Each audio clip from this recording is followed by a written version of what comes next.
Boa noite. Numa das mensagens ali, durante a operação de dezembro, tem ali uma mensagem do Antônio Camilo, né, conhecido aí como Careca do INSS, no qual ele sugere, ele manda fazer um pagamento para uma pessoa que seria o filho do rapaz. O filho do rapaz é o Lulinha, né? Ou seja, o rapaz é o Lula e o filho do rapaz é o Lulinha, beneficiário, segundo ali naquela mensagem, uma mesada de R$300 mil para ser paga diretamente para ele? Tá, vamos lá. O que eu sei do processo e o que eu posso te dizer? Caio, o Fábio Luiz não recebeu mesada e não recebeu valores vindos do Antônio Camilo, tá? De onde vem essa desconfiança? Não é só dessa mensagem. Isso vem de uma manifestação que foi publicizada pela imprensa do Edson Claro, que falou, não, teria uma mesada, teria. Mas veja, ele não falou, eu vi, tem uma mesada, ele falou, eu já ouvi o Antônio falar que ele seria um futuro sócio, ou seria um sócio de uma empresa, e eu fiz um adiantamento de valores e tal. E isso começa essa discussão, tá? Desses valores. Olha, o que acontece quando você tem uma notícia dessa? E que o Antônio Camilo falava ou se referia ou dizia isso publicamente. Eu não consigo averiguar isso, eu não sou advogado de nenhum dos dois, mas o que a polícia faz? Quebra o sigilo de todo mundo. Pegou os dados bancários ali de um, pegou os dados bancários de outro, pegou do Antônio Camilo, eu presumo das empresas, pegou da Roberta, agora do Fábio, tal, e procuram, isso tem algum indício?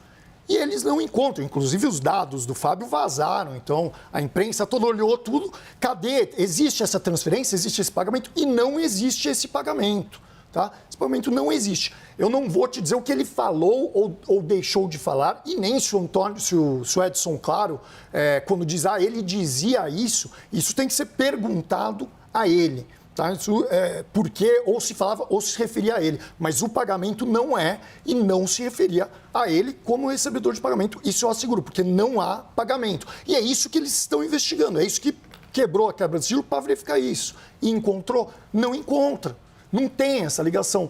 Há relatórios da polícia dizendo, olha, não foi encontrada qualquer relação financeira do Fábio Luiz com isso daqui.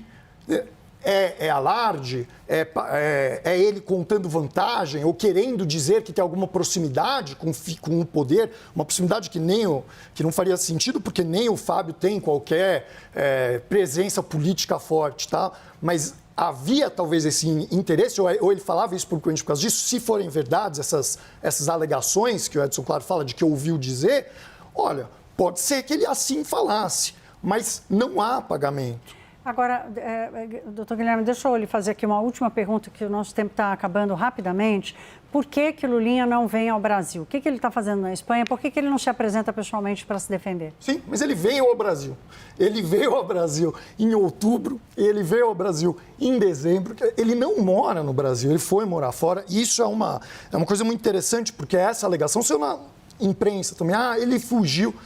Veja, ele mora, foi um movimento familiar que está sendo planejado desde 2023. Ele tem filhas, ele tem esposa, ele conseguiu um emprego, alugar uma casa, achar escola para a família. Isso foi planejado há anos, é uma mudança importante na vida dele. Um dos motivos, certamente, é a exposição que ele teve aqui no passado. Ele passou pela Lava Jato, o inquérito contra ele foi arquivado, a investigação contra ele foi arquivada.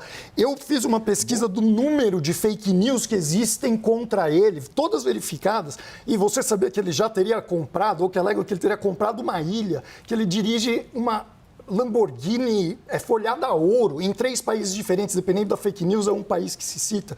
Quer dizer, é uma situação incômoda e muito expositiva para ele. Nessa época, muitos anos atrás, teve gente que foi à escola das filhas dele para procurar. Tá? Ele se afastou do Brasil temporariamente por conta de toda a exposição, mas em um movimento antigo. Há algum plano para ele vir ao Brasil ou não? Sim, claro, tanto é que vem em outubro, vem em dezembro. Mas é isso, ele tem uma vida lá fora, tem um emprego, tem um apartamento, os filhos estudam. Quando ele se coloca à disposição do STF, fala, estou aqui, o que vocês precisam é isso. Quanto a ele fugiu do inquérito. Ele fez isso para fugir. Senhores, quem entra num processo e fala, eu estou aqui prestando esclarecimentos, pode falar comigo, querem meus documentos? Eu afirmei isso no inquérito, nós afirmamos. Vocês querem, eu quero ver a quebra de sigilo e se vocês precisam de documentos, aponte-me quais são, eu os apresento. Sem ser convocado. Isso é o oposto de fugir do inquérito. Isso é se apresentar, isso é participar. Claro. Então, assim, se ele estivesse fugindo, ele não teria voltado em outubro, em dezembro. Entendi. Isso é um planejamento de vida, gente.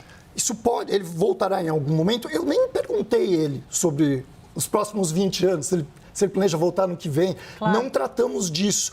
Porque, para mim, como advogado, está tão evidente se apresentar no inquérito, se apresentar nos autos, que eu acho que não há como questionar, assim. Ele está ali, falando, precisem de mim, estou à disposição.